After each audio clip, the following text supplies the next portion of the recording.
All right, we're going to look at irrational numbers as our goal, but to do that, we need to look at the real number system and kind of review all of the numbers. So the real number system includes all sets of numbers, and there's sort of a category. This little chart kind of really shows this nicely. So we'll start with natural numbers. So what is natural numbers? That would be numbers 1, 2, 3, 4, etc. Okay, so it doesn't include decimals, does not include fractions, does not include zero, does not include negative numbers. Okay, so I always sort of say, if you were to teach a child how to count, when we start teaching, even toddlers how to count, we start with 1, 2, 3, 4. We don't actually, introduce negative numbers or even zero right away. Okay, the next group of numbers would be whole numbers. Whole numbers is the natural numbers, except that we do include the zero now. So that'd be kind of the next thing you learn, that, hey, there's a zero. So this chart is showing that whole numbers includes all of the natural numbers. So it's just sort of one step above it. Okay. Integers is what we're going to look at next. So integers encompasses all of whole numbers and natural numbers. Integers is when we now include the negative values. So -3, -2, -1, etc. These dots just mean it goes in both directions. Now, keep in mind, I still have not included decimals or fractions with my integers. All right. Rational numbers encompasses all of those three.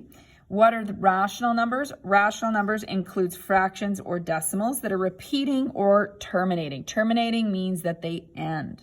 Okay, so for example, 1/2, which can be written, of course, as 0.5. So that's why we have to say fractions or decimals. It's basically, if a decimal can be turned into a fraction, then it would be a rational number. So 0.75, which is 3/4. 0.33 repeating, that would be 1/3. -3/4, so it can be negative. So I just want to put an example in there. All right, and then finally, we're going to look at irrational numbers. Well, if it doesn't fall into this category, then you've got your irrational numbers that's going to encompass these, okay? So that's why that's sort of on the side there. So let's take a look at the definition for that. Irrational numbers is non-repeating, non-terminating decimals, okay? In other words, they cannot be expressed as a fraction. Maybe let me add that in there. They can't be expressed as a fraction. Okay.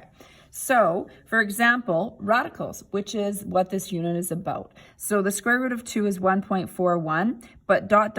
means that I would have a lot of decimals. So if I put square root of 2 in my calculator, you see how I have lots of decimals. Now my calculator screen only shows up to this 2, but this would continue on forever. Of course, my calculator can only show so many numbers on the display. Square root of 3, now not the square root of 4, because the square root of 4 is a perfect square and that equals 2, which is not a decimal answer. Okay, so a lot of radicals are considered irrational numbers, or any radical that's not a perfect square, cube, etc.